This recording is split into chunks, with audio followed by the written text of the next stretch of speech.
Hi folks, today's terrain tidbit. I'm making some artificial snow for a lot of the projects that I do. Now, in tabletop gaming, I use this mostly for my terrain pieces, right? When I want to have a specialized terrain piece depicting, a snowy environment. That's what I use this for. I haven't really tried it on any of the models. But it might be an interesting thing to try. Now I also use this for my sculptures when I sculpture, let's say, an Arctic animal or something that I need snow effect. This is a lot cheaper than having to buy commercial products. So I use a grater that I got at a 99-cent store, and this is a rigid block of foam, and I start at the corners and I get this very fine foamy powder that I use to simulate snow. So I'm going to show you what it looks like on the game table. It's a little coarse, right? But it does work very well. So let's go check it out on the table. Okay, so here is the snow effect on the game table that I am preparing. All right, and I sprinkle some of the stuff on the buildings there.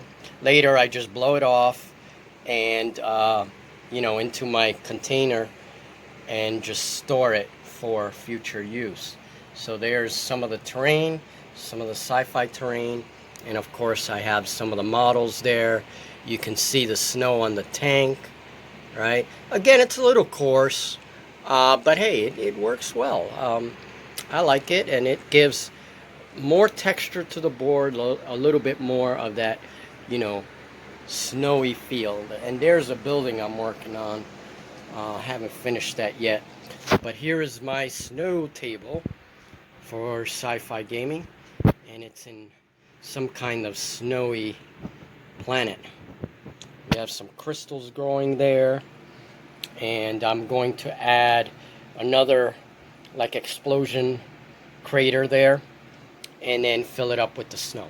So there's one use of that powdery snow that I make. And again, this is not for everyone. I really don't mind using it in my studio. It can be a little messy. I kind of went a little crazy on this. But if I want this more permanent, I can actually spray a little bit of spray glue onto the mat and then add this foam stuff to the mat itself.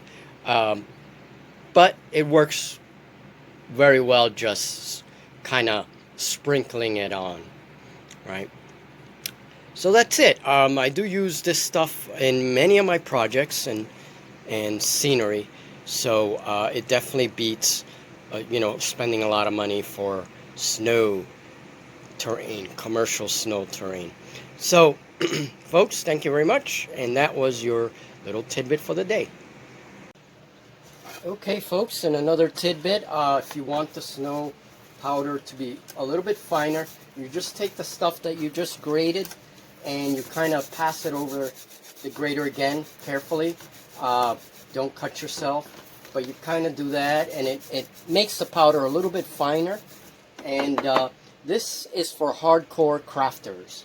This is very messy, and you have to like to get dirty in order to do this. So anyway,